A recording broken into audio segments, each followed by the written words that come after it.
Thank you, Asher. It's truly wonderful to see you all gathered on a superb Friday afternoon in June in Melbourne.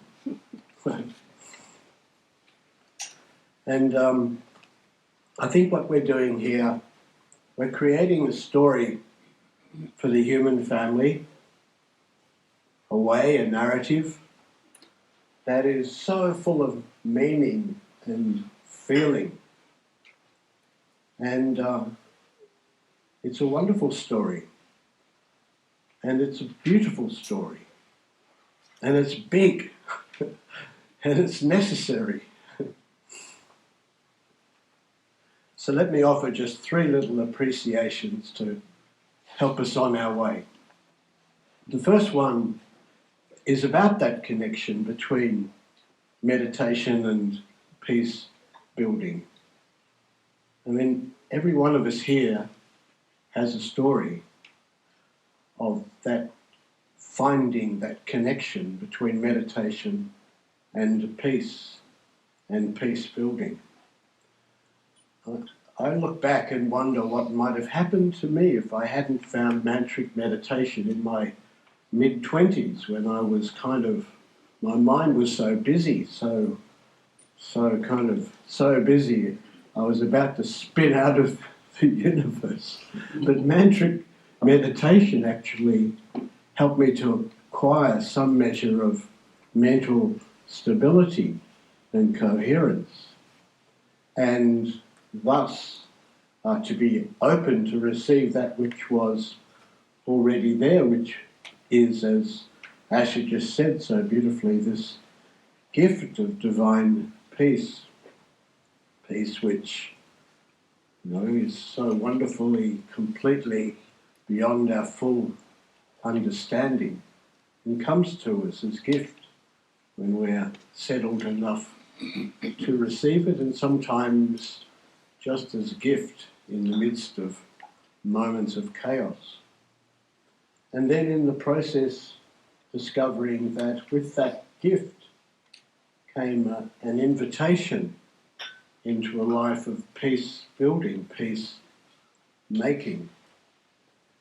So in the room, there are many, many stories that are of that connection between meditation and peace building.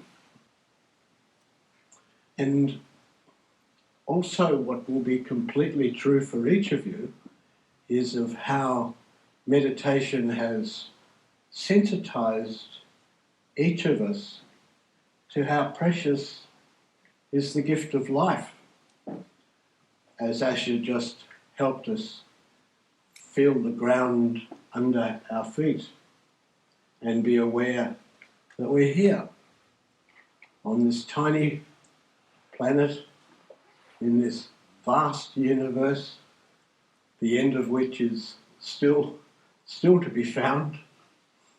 There was a report in the Scientific American this week from that wonderful news telescope finding kind of evidence of stars 400,000 years after what's called the Big Bang, and new clues as to why the universe is as ordered as it is. We're still discovering. And in the discovering, there's wonder and there's gratitude. Wonderful Thich Nhat Hanh was once asked, someone spoke to him about feeling their smallness in relation to the hugeness of the cosmos. He said, "You think you are small, but the whole cosmos came together for you to be." And so it is. Each of us, we understand, with elements of those stars in our bones, in this wonderful intersection with all of creation. And as we meditate and appreciate how amazing it is to be here at all, it's particularly, isn't it, in relation to those whom we carry in our hearts, those whom we really love, that we so appreciate how precious is each moment we have and share upon this planet. In this period we are able to experience between what is called life, death, and various understandings of eternity. I had a letter this week from a friend who I hadn't heard from. I didn't understand why not. She was someone, a Muslim woman called Salwat, with whom I had worked, including with Sister Jayanti, in relation to prayer and meditation to support the UN climate change conferences over recent years, to try and create a wave of prayer and meditation to sort of lift the atmosphere in which the negotiators and the diplomats do that crucial work to completely implement the Paris Agreement.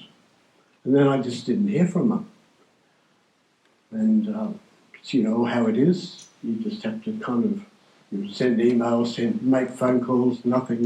In the end, you just have to say, well, I hope I didn't do something wrong. Anyway, just this week, suddenly a note came. She'd had a blood clot. She went into this coma, long coma. In the middle of Ramadan, her family praying by her bed, the doctor's about to turn off, saying there's no chance she's going to come out of this.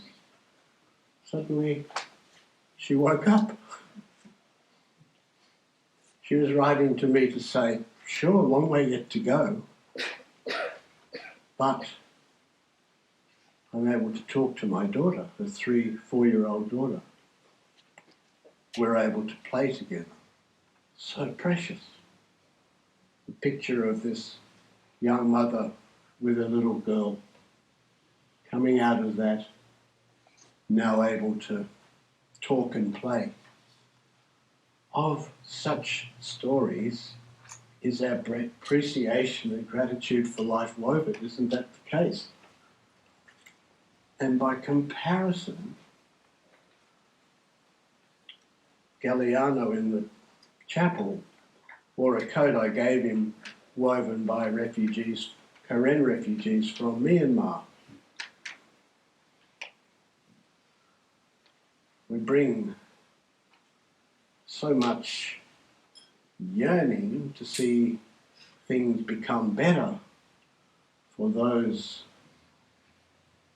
savaged by other realities. And that's why this is so important and so beautiful to be doing together. And a third imagining, therefore, a third appreciation, therefore, is around the nurturing of a culture of peace building.